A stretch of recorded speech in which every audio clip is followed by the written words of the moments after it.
I'm Ellen Simak. I'm the chief curator at the Hunter Museum of American Art in Chattanooga.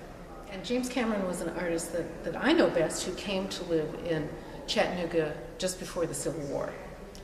He was brought down by Colonel James Whiteside, who was a very important person in Chattanooga. He was somebody who owned railroads, and at that time Chattanooga was a very important railroad center. He owned property and hotels up on Lookout Mountain. He'd been the mayor, he'd been in the state senate, and apparently he met James Cameron in Nashville in the early 1850s and must have decided that it would add to the luster of Chattanooga as a new and booming town to have a resident artist.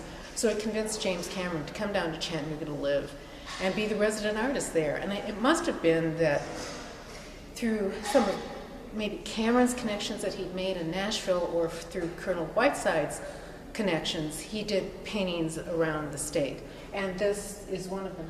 It's really, to me, very typical of Cameron's work in that he's known for both landscapes like this and for portraits, and we have both those things in our collection. It's really a beautiful vista, and from what Stephen was telling me earlier, is very true to the place. Indeed, you can go here today and it looks much like this, though not exactly like this.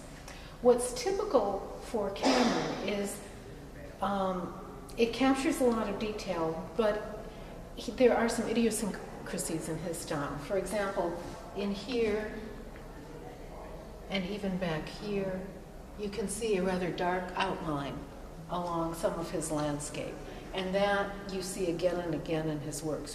He eventually, and I'll tell you the story of his life a little bit, eventually he moved out to California, and every once in a while I'll get a call from somebody in California asking about Cameron's works, because he must have taken some with him. I don't think he painted out there, but he took Tennessee works out with him.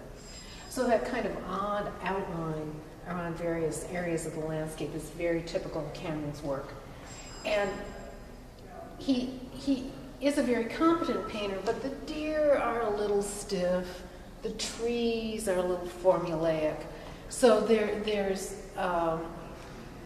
a sophistication to his painting, but there's still some rough edges to his painting as well. And you can see that very much in our group portrait of the Hunter, because it's a family on a terrace with the antebellum Chattanooga in the background, and the people are rather stiff, and the floor is slanting up like this. And so there's a combination of those things in his works.